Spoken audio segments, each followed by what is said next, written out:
இது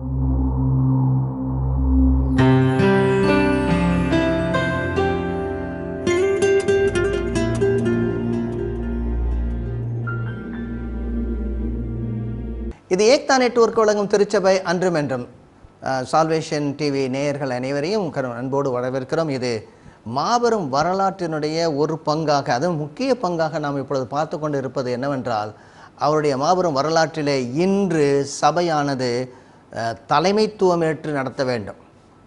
அந்த நிகழ்ச்சிக்கு நேராக, அந்த ஒரு பெரிய கருத்துக்கு நேராக நடத்துவதற்காகத்தான் பவுலடியாருக்கு ஒரு பெரிய உக்ரானத்துவம் கொடுக்கப்பட்டிருக்கிறது. அதன் மூலமாக 13 புத்தகங்களை அவர் எழுதியிருக்கிறார். இப்போ நான் திரும்ப மறுபடியும் அந்த கேள்விக்கு நான் வர்றேன். என்ன கேள்வி கேட்க போகிறேன்னா, அவருக்கு இதை குறித்தான விளக்கம் இன்னும் இருக்குதா?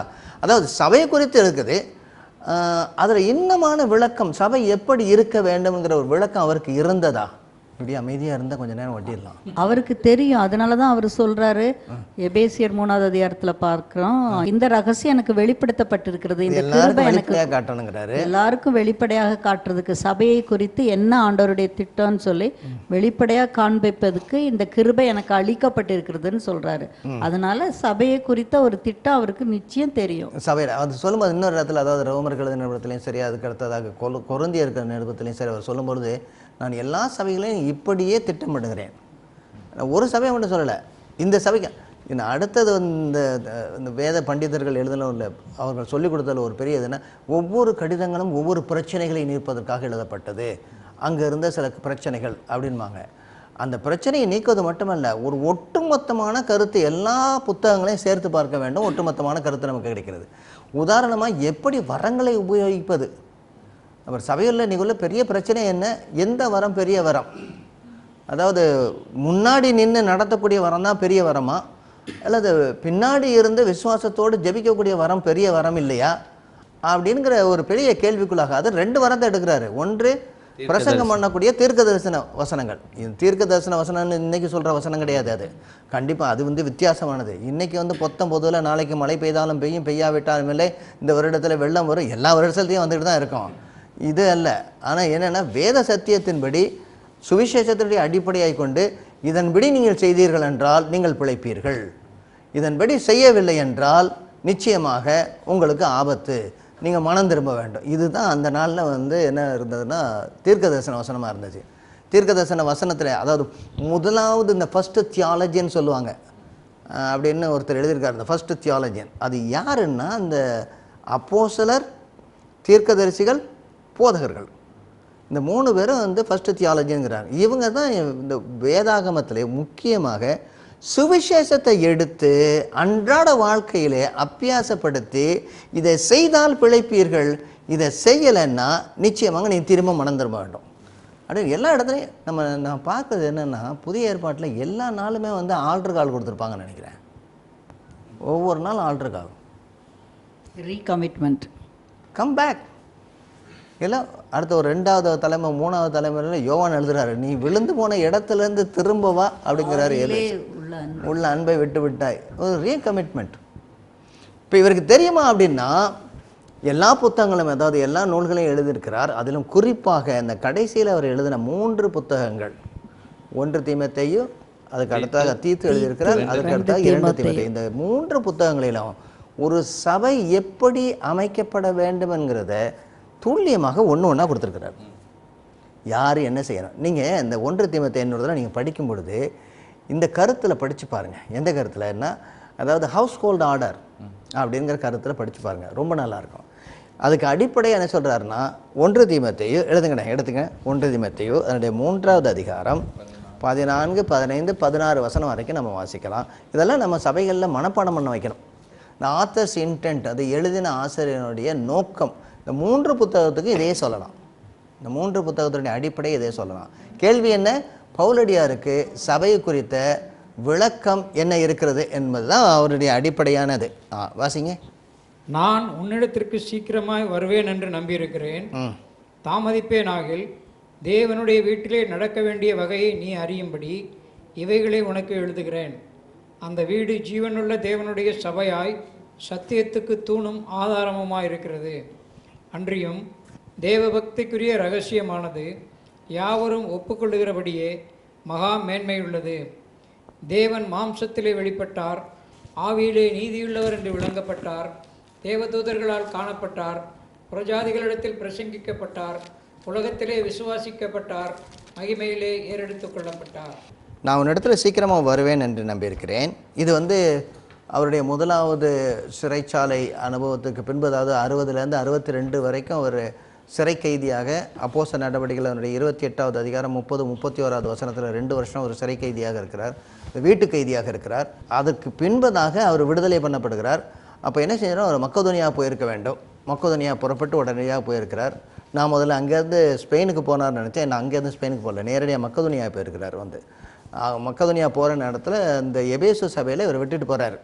முதலாவது அதிகாரத்தில் நீங்கள் பார்த்தீங்கன்னா, எதற்காக நான் விட்டுட்டு வந்தேன்னா, சிலர் வேண்டாதவைகளை அவங்க போதித்துட்டு இருக்காங்க, அதை நிறுத்து, அவங்க சுவிசேஷத்தை அறியாதவங்க, அவங்களுடைய வாயனை அடைக்கணும் அப்படின்னு சொல்லிட்டு போகிறார். அப்போ சபையில் குழப்படிகளை ஏற்படுத்தி கொண்டு இருக்கிறார்கள். அதற்கு முன்பதாக மூப்பர்களை ஏற்படுத்தி வைத்திருக்கிறார். இப்போ அந்த சில மூப்பர்கள்லேயே சில பேர் விழுந்து போயிருக்கிறாங்க. சரியானபடி அவங்க பின்னாடி உள்ள நாட்களில் இல்லை, யாரோ இடையில குழப்பியிருக்க வேண்டாம். அதற்கு பின்பதாக என்ன செய்கிறார், அப்போ இந்த சபையை நீ ஒழுங்குபடுத்தணுங்கிறார். என்ன நோக்கத்துக்காக சொல்கிறாரு? தேவனுடைய வீடாய் அமைக்கப்படணும். ஒன்று சொன்னாடே தேவனுடைய வீட்டிலே அப்படிங்கிற அந்த வார்த்தையை கொண்டு வர்றாரு. இந்த ஹவுஸ் ஹோல்ட் ஆஃப் காட் இல்லை, தேவனுடைய வீட்டிலே அப்படிங்கிறாரு. ஒன்று. அப்போ சபை எப்படி பார்க்கிறாரு அவரு? தேவனுடைய வீடாய். இதே கருத்து வேற எங்கேயாவது சொல்லியிருக்கிறாரா? எபேசியர் சபையில். எபேசு சபைக்கு என்ன சொன்னார்? எபேசு சபையில் நீங்கள் தேவனுடைய வீட்டாராய், நீங்கள் அந்நியரும் புறஜாதிகமாக இராமல், அல்ல வீடு இல்லாதவன் நாடு இல்லாதவனாக இல்லாமல், நாடு இல்லாதவன் வீடு இல்லாதவனாக இல்லாமல், உனக்கு நாடு உண்டு உனக்கு வீடு உண்டு அப்படிங்கிறாரு. ரொம்ப அழகில், நாடும் இல்லை வீடும் இல்லை, ஆனால் உனக்கு நாடு உண்டு, தேவ நாடு உண்டு, தேவ வீடு உண்டு அப்படிங்கிறாரு. அப்போ தேவனுடைய வீட்டிலே அப்படிங்கிறாரு. சரி, வீட்டில் என்ன செய்யணுங்கிறாரு? நடக்க வேண்டிய வகை. நடக்க வேண்டிய வகை. வகைன்னு என்ன அர்த்தம்? நடக்க வேண்டிய வகை, ஆர்டர். தமிழில் ஏதாவது ஒரு மாதிரி ஒழுங்கு, நடக்க வேண்டிய ஒழுங்கு முறைமை. அடுத்தது வேற என்ன சொல்லலாம்? ஒரு அமைப்பு. இந்த கட்டமைப்புக்குள்ள என்னங்க மாடல், அதாவது இது முன்மாதிரிக்குள்ளாக. வேற வகைன்னா என்ன சொல்ல? இந்த வகை பிசாசுகள் வகைன்னா என்ன? நியமம். ஒரு நியமம், அதாவது அதனுடைய கட்டுப்பாடுகள், அதாவது முறைமை அப்படின்னு சொல்லி. வேற என்னது? நடக்க வேண்டிய வகை. சரி, யாரு நடக்க வேண்டிய வகை? அவர் பேசுறது சபைக்காக தான், சபையை தான் மையமா வச்சு பேசுறாரு. தீமோத்தேயும் ஒழுங்கா நடக்கணும், அவரும் ஒழுங்கா இருக்கணும். சபையில உள்ளவங்க எப்படி இருக்கணும்ன்ற நியமத்தை குறித்து தான் இங்க முன்னேறி போடுற மாதிரி தான் பின்னேறி போகும் இல்லை. அவரை பற்றி எழுதுறாரு 1 தீமோத்தேயு 4வது அதிகாரத்தில் அவரை பற்றி முழுசாக எழுதுறாரு. 1 தீமோத்தேயு 4வது அதிகாரம் முழுவதுமாக அவர் என்ன செய்யணுங்கிறாரு. 5வது அதிகாரத்தில் திரும்ப வர்றாரு. 6வது அதிகாரத்தில் அவருடைய தனிப்பட்ட பண விஷயத்தை பற்றி பேசுகிறாரு. இதெல்லாம் ஒரு முன்மாதிரியை கொண்டு வர்றாரு. ஆனால் அதே சமயத்தில் இங்கே எழுதுறது என்ன? எழுதுறதுடைய அடிப்படை என்ன? யார் ஒழுங்கா நடக்கணும்? அந்த வசனத்திலே பின்னாடி சொல்றாரு, அந்த வீடு ஜீவனுள்ள தேவனுடைய சபையாய் சத்தியத்திற்கு தூணும் ஆதாரமா. அப்ப சபைக்கு ஒரு வேலை இருக்குங்கிறாரு. சபைக்கு இந்த உலகத்துல ஒரு வேலை இருக்குது அப்படிங்கிறாரு. இப்ப எதற்காக சத்தியத்திற்கு தூணும் ஆதாரம்னா என்ன அர்த்தம்? அந்த சப்போர்ட், அதோடைய தாங்கிறது, அதை தாங்கக்கூடியது. ஆமா, சபையை தாங்கிறது தான் தூணு. அதாவது ஆதாரம்னு சொல்லலாம். அப்புறம் தூணுன்னா என்னது? தூணு தான் ஸ்ட்ராங்கா அதை பிடிச்சுக்கிடும். நம்ம இந்த ஸ்கூல்ல கேள்வி கேட்டா எந்திரிச்சு நிப்போம்ல, அது மாதிரி தாங்கி பிடிக்கிறது. அதாவது அதை உயர பிடிப்பது. மேல உள்ள அந்த சூப்பர் ஸ்ட்ரக்சர் மேல கட்டப்பட்டிருக்கிறது உயர பிடிப்பது. அது தூண் ஒழுங்கா இருந்தாதான் இது மேல. சரி, இது எந்த ஆதாரம்னு சொல்லும்போது நான் நினைக்கிறேன் the basement இல்ல for the others, அதாவது வெளியில இருக்கிறவங்களுக்கு சத்தியத்துக்கு இது ஆதாரம். சத்தியம்னு எங்கேயோ இருக்குது. எங்க இருக்கும் சத்தியம்? எங்க இருக்கணும்? கீழையா மேலையா? மேல இருக்கணும். ஓகே, எதுக்காக மேல வைக்கணும் சத்தியத்தை கொண்டு? அப்பதான் எல்லாரும் பார்க்க முடியும். ஓகே, அந்த லைட் அல்லது வீடு உள்ள மேல இருக்குது. அதுக்கு அடுத்ததாக அதை நிறுத்தி வைப்பது தூணு. அதை விழாம கீழே இறங்காம இருக்கிறது ஆதாரம். சரி, இது எங்க எழுதுறாரு? இது எங்க இருக்கும்போது எழுதுறாரு? இது அவரு ஜெயில இருக்கும்போது இல்ல ஜெயில இருந்து வெளியே வந்துட்டாரு. வெளியே வந்துட்டாரு 62க்கு பின்னாடி. சரி, ஆனா எந்த ஊருக்கு எழுதுறாரு? எபேசுல என்ன முக்கியமானது இன்னும் விழுகாம இருக்குது? அவங்களுடைய அந்த பெரிய டெம்பிள், தியானாளுடைய பெரிய ஒரு கட்டணம் இருக்குது. இன்னும் அந்த தூண் நிக்குது. அதாவது வேர்ல்டு ஒண்டர், இந்த 7 ஒண்டர்ஸில் அது வந்து ஒன்று. ஆமாம், ஆர்டமிஸ். அவர் சொல்கிறாரு, அந்த ஆலயத்தில் இருக்கக்கூடிய தூணல்லப்பா, அந்த தூணை வச்சு நான் அந்த உலகத்துக்கு காட்டலை, இன்னொரு தூணை வந்து நான் கட்டுறேன். இதுக்கு அடித்தளம் என்னென்னா இயேசு கிறிஸ்துவே மூளைக்கல்லாக அப்போஸ்தலர்கள் தீர்க்கதரிசிகள் மேலே அஸ்திவாரம் பண்ணப்பட்டு இந்த தூண் நிற்குது, இதுக்கு மேலே வந்து சத்தியத்தை வச்சுருக்கிறேன் அப்படிங்கிறாரு. அது வெளியில் ஒழுங்காக தெரியணும்னா இந்த தூணும் ஆதாரமும் ரொம்ப திடமாக இருக்க வேண்டும். அப்போ திடமாக இருக்கணும்னா என்ன செய்ய சொல்கிறாரு? தூண்கள் வந்து இப்போ சொல்லுங்க, அவங்களுடைய மானுமெண்டல் ஸ்ட்ரக்சர்ஸ்ல எல்லாத்துலயும் தூண் வந்து ஆமாம் ரொம்ப மெயினான ஒரு கன்ஸ்ட்ரக்ஷன். அழகாக இருக்கும், எல்லாத்துலயும் தூண் இருக்கும். ஆமாம், அவங்களுடைய மானுமெண்ட்ஸ்ல தூண் இருக்கும், அவங்க கேட்ஸ்ல தூண் இருக்கும். ஆமா, கேட்ஸ்ல தூண் இருக்கும். அதை வச்சு தான் இயேசுவும் சொல்றாரு நினைக்கிறேன், இதுல நான் உங்களை தூணா வைப்பேன், இதுல வைப்பேன். ஓகே. அப்புறம் பவுல் சொல்றாரு, பேதுருவும் யாக்கோபு அவங்க தூண்களாக எண்ணப்பட்டவர்கள். அது முக்கியமானது. சோ அந்த தூண் ஸ்ட்ரக்சர் வந்து ஹோல் பில்டிங்கை வந்து தாங்கி பிடிக்கக்கூடியது. அதனால தான் தூண் சொல்லி இவங்க யூஸ் பண்றாங்க. ஆமா, அதாவது அதை சொன்னாரு, அதாவது இது ஒரு இது வந்து மேல நிக்கணும்னா அதுக்கு வந்து தூண் ரொம்ப ஸ்ட்ராங்கா இருக்கணும், அதுக்கு மேல சத்தியம் இருக்குங்கிறாரு. சரி, எதற்காக சத்தியத்தை கொண்டு மேல வச்சிருக்கிறேன் அப்படிங்கிறாரு? எல்லாரும் பாங்க. யார் எல்லாரும்? உலகத்துல சபை தான் இது. அப்ப யாரு பார்க்கணும் சபை? உலகத்துல இருக்கிற. அப்ப நிச்சயமாக சபை எங்கேயுமே சந்தடி இல்லாமல் ஒரு எந்த விதமான ஒரு தாக்கமும் ஏற்படாமல் கமுக்கமா வந்துட்டு கமுக்கமா போறது கிடையாதுங்கிறாரு. சபை ஒரு தாக்கத்தை ஏற்படுத்தும். அந்த தாக்கம் என்ன? சத்தியத்திற்கு தூணும் ஆதாரம். ஏன் சத்தியம் இந்த உலகத்துக்கு வெளிப்படுத்த வேண்டும்? இயேசு கிறிஸ்து நானே சத்தியமும் ஜீவனுமா அப்ப சுவிசேஷம். சுவிசேஷம் ஏன்னா அது 16வது அதிகாரம் சுவிசேஷம் தான். அப்புறம் ஓகே, 16வது வசனம். ஓகே. சத்தியம் இல்லாத இந்த பொய்யான மாயமான உலகத்துக்கு, இந்த மாறுபாடும் கோணலும் உள்ள இந்த சந்ததிகளுடைய மத்தியிலே, ஆக சத்தியம் என்ன செய்யுது? இருளை போக்கக்கூடியது. அப்ப அந்த உலகம் எதுல கிடக்குங்கிறாரு? இருள் இருக்குது, குழப்படியில கிடக்குது, எல்லாமே வெறுமையா இருக்கிறது, எல்லாமே ஒன்றோடு ஒன்று ஒழுங்கு இல்லாமல் இருக்கிறது. இதுக்கு நீ ஒழுங்கு கொண்டு வரணும்னா சபை ஒழுங்கா இருக்கணும். அதுக்கு நீ ஒழுக்கத்தை கொடுக்க வேண்டும், ஒழுங்கை கொடுக்க வேண்டும்னா அப்ப இங்கே அது இருக்கணும்ங்கிறாரு. இது இருக்கிறதுக்கு தான் நீ என்ன செய்யணும் அப்படின்னு சொல்றாரு. இது இருக்கணும்னா என்ன செய்யணும்? இப்போ ஒழுக்கமும் ஒழுங்கும் ஒரு சபையில இருக்க வேண்டும் என்றால் அதன் மூலமாக சபையானது சத்தியத்தை உயர பிடிக்க முடியும். அதுக்கு என்ன பண்ணணும்? அந்த அந்த அந்த ஆர்டரை செட் பண்ணுன்னு சொல்றாரு. மூப்பர்களை ஏற்படுத்தணும். அதான் பின்னாடி சொல்லும்போது மூப்பர்களை ஏற்படுத்துறது ஒரு பகுதி இல்ல, சபையில உள்ள ஒழுங்கு, அதாவது ஒற்றுமையை காத்துக்கொள்ளணும். அவங்க என்ன செய்யணும்னு சொல்லுங்கிற அந்தந்த வேலையை செய்யணும். என்ன செய்யணும்? இதைத்தான் மார்ட்டின் லூதர் என்ன சொல்ற, ஹவுஸ் ஸ்டெஃபன் அப்படிங்கிறார். ஹவுஸ் ஸ்டெஃபன், அதாவது ஹவுஸ் டேபிள், வீட்டு என்னது டேபிள், மேஜை அப்படின்னா என்ன அர்த்தம்? அவங்களுக்கு என்னென்ன வேலையோ அதை ஒழுங்கா செஞ்சிருங்க அப்படிங்கிறாரு. அதாவது வீட்டு சட்டம், வீட்டு ஒழுங்கு, குடும்ப ஒழுங்கு, அவரவருக்கு கொடுக்கப்பட்ட ஸ்டேஷன் கோடுன்னு சொல்லுவாங்க. அவங்கள அழைக்கப்பட்ட அழைப்பினுடைய ஒழுங்கை அவங்க ஒழுங்கா செய்யறதுக்கு தான் ஒன்று இங்கே விட்டுட்டு வந்திருக்கேங்கிறாரு. அப்போ பவுலடியாருக்கு எவ்வளவு துல்லியமாக சபையை குறித்த வெளிப்பாடு உண்டு அப்படின்னு கேட்குறேன். இந்த 1 கொரிந்தியர் 7 அந்த எல்லா சபைகளிலும் நான் இப்படி திட்டம் பண்ணுகிறேன். அந்த வசனம் இப்படிதான் ஆரம்பிப்பாரு.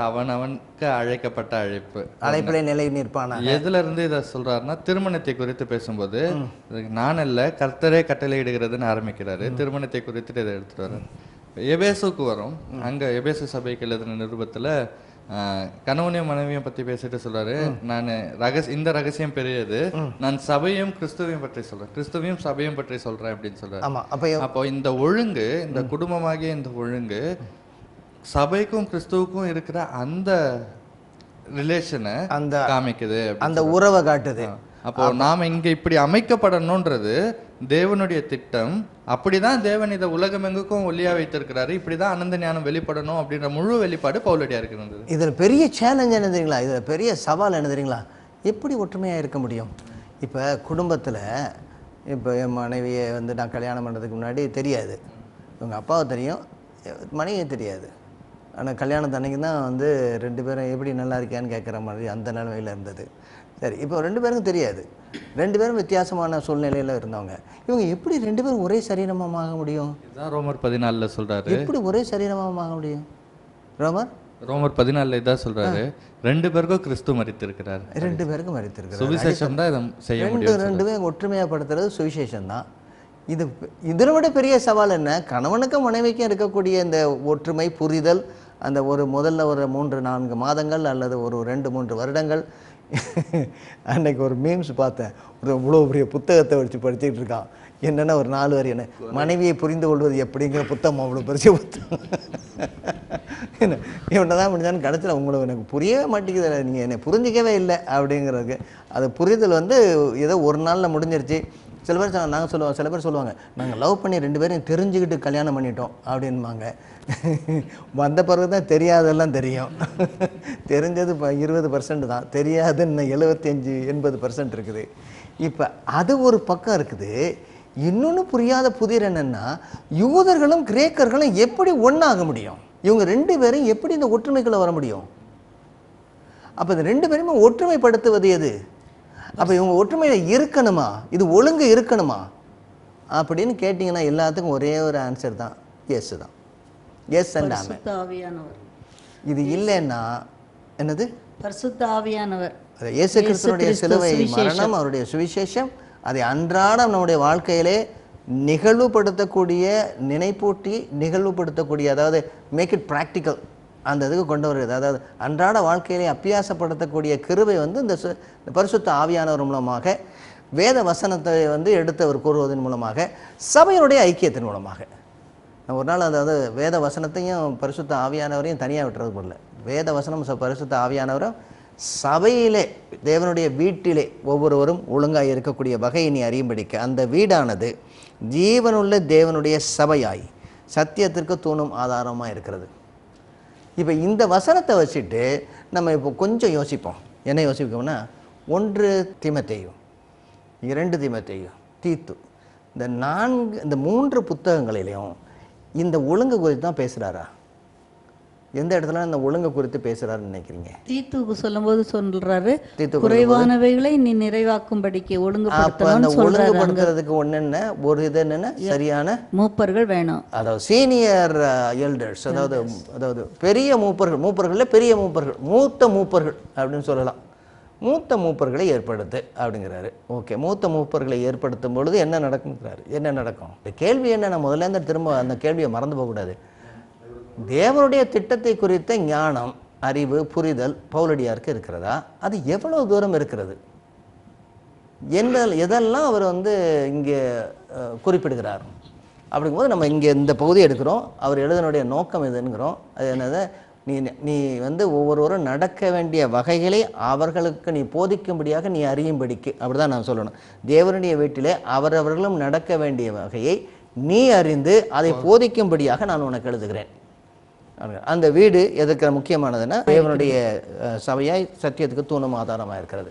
இப்போ இதை வச்சு, இந்த வசனத்தை வச்சு, இதுதான் மைய கருத்தான வசனம் அப்படின்னு இந்த 3 புத்தகங்களும் எப்படி வியாக்கியானம் பண்ணுவீங்கன்னு முதல்ல என்ன சொல்கிறேன், மூப்பர்கள், அதாவது சீனியர் எல்டர்ஸை நியமிக்கிறது ஒரு முக்கியமானது. தீத்து 1:5 சொல்றாரு, நீ குறைவாக இருக்கிறவர்களை ஒழுங்குபடுத்தும்படிக்கு நான் உனக்கு கட்டளையிட்டபடியே பட்டணங்கள் தோறும் மூப்பரை ஏற்படுத்தும்படிக்கு உன்னை கிரேத்தா தீவிலே விட்டு வந்தேன்.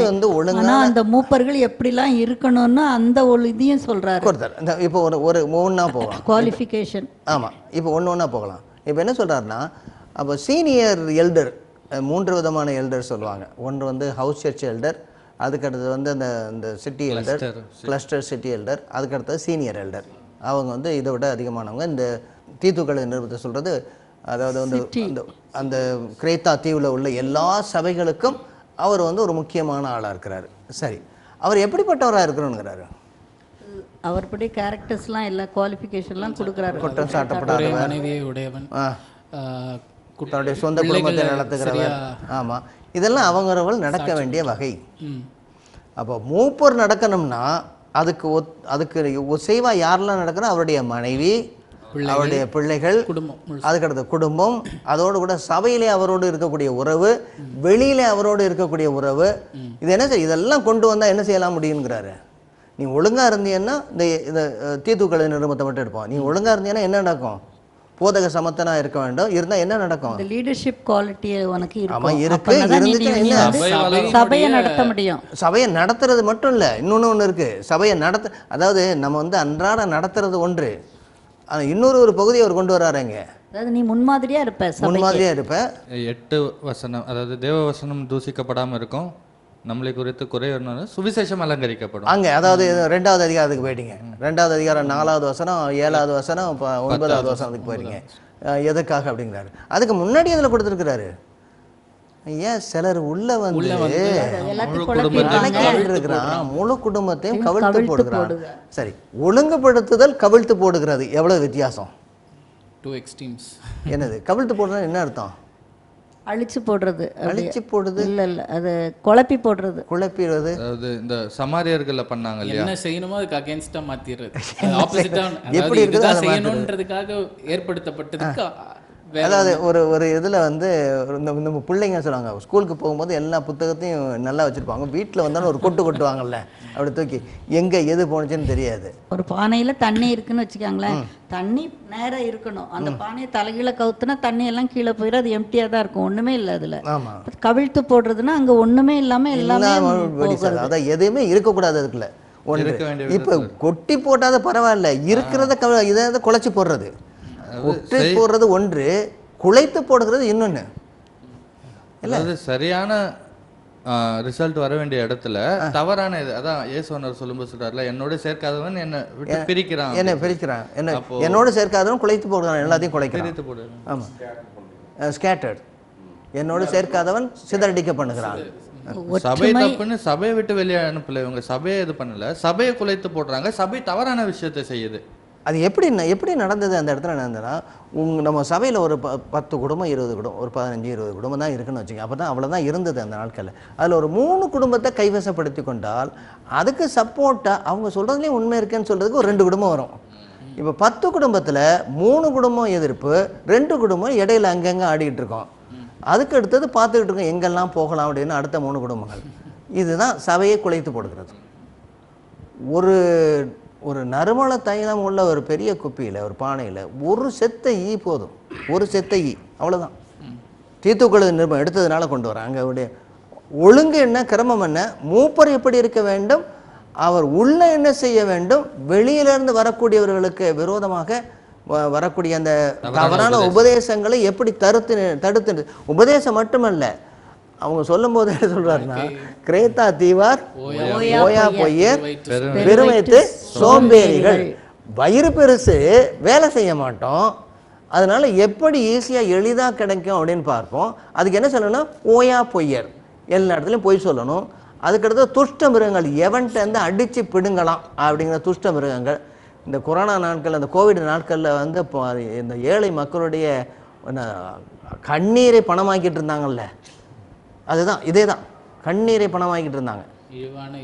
என்னது இழிவான ஆதாயத்திற்காக செய்யத்தகாதவைகளெல்லாம் சொல்லி, பேச வேண்டாதவெல்லாம் பேசி, இது மாதிரி இருக்கக்கூடியவர்கள், இவர்களுடைய வாயை நீ அடைக்க வேண்டிய ஒரு மசில் தட் அப்படிங்கிறாரு. அதை வந்து என்ன செய்யறது, நல்ல மசில்னா மசில் கன்னுன்னு முன்னாடி பார்த்துறீங்களா, அந்த மசில் கன்னு ஃபுல்லாக அடைக்கணும். இல்லை, அது நீங்கள் பார்த்தது கிடையாதா? ஓகே, இந்த காக்கை குருவி இந்த இதெல்லாம் சுடுவாங்கல்ல, அவங்க ஒரு கன்று வச்சுருப்பாங்க, ஒரு துப்பாக்கி, அதில் குண்டு இப்படி போடுறான்னு கிடையாது, ஒரு சின்ன குண்டு போட்டு அப்புறமேல இந்த ரசாயனம்லாம் போட்டு தேங்காய் இதை வச்சு அப்படியே குத்துவாங்க. அதான் மசிலிங்னு சொல்கிறது. நல்லா டைட்டாக குத்திடணும். அதனால் அவர் என்ன சொல்கிறாருன்னா, நீ ஒழுங்குபடுத்துறதுனா சபையை, நீ இந்த மாதிரியான ஒரு மூப்பர்களை ஏற்படுத்தி இவன் பேசுகிறவன் பேசாதபடிக்கு தடுத்து நிறுத்து அப்படிங்கிறாரு. இதுதான் ஒழுங்குபடுத்தினுடைய அடிப்படைங்கிறாரு. வேத வசனத்தை சொன்னாலே போதும், சாத்தான் ஓடி போவான். ஏன்னா அவன்கிட்ட வந்து வேத வசனம் கிடையாது. அவன் பொய்யனும் பொய்க்கு பிதாவுமானவன். அவன் வந்து இருளை விரும்புகிறவன், அவன் வெளிச்சத்தை அல்ல, சத்தியத்தை அல்ல. நம்ம சத்தியத்தை மட்டும் ஒழுங்காக பேசிக்கிட்டு இருந்தால் போதும், உள்ள சபையில் ஓடி போவான். இப்போ இது வந்து நீங்கள் வந்து இதில் சொல்கிறீங்க, அதாவது தீத்துக்களுன்னு இருப்போம். அது 2வது அதிகாரம் வரும்பொழுதும் அவர் சொல்கிறாரு, யார் யார் என்ன செய்யணும்னு சொல்கிறாரு. யாரெல்லாம் சொல்கிறாரு, அதாவது முதிர் வயதில் என்ன செய்யணும், ஸ்திரீகளுக்கு. ஆமாம், இதெல்லாம் எங்கேருந்து ஆரம்பிக்கிறான்னு சொல்கிறீங்க? அதாவது 2வது அதிகாரம் 1வது வசனம் என்ன சொல்லுது? அவர் சொல்றாரு, ஆரோக்கியமான உபதேசத்துக்கு ஏற்றவைகளை பேசு. ஆரோக்கியமான உபதேசத்துக்கு ஏற்றவைகள். அதாவது ஆரோக்கியமான உபதேசத்தை பேசுன்னு சொல்லல, ஆரோக்கியமான உபதேசத்துக்கு ஏற்றவைகளை பேசு. அதாவது அதனுடைய வெளிப்பாடு, அதாவது அது எப்படி நீ கடையாக்க வேண்டும், அதை எப்படி கடைபிடிக்க வேண்டும், அதை எப்படி செயலாக்க வேண்டும்னு சொல்றதை பற்றி பேசுங்கிறாரு.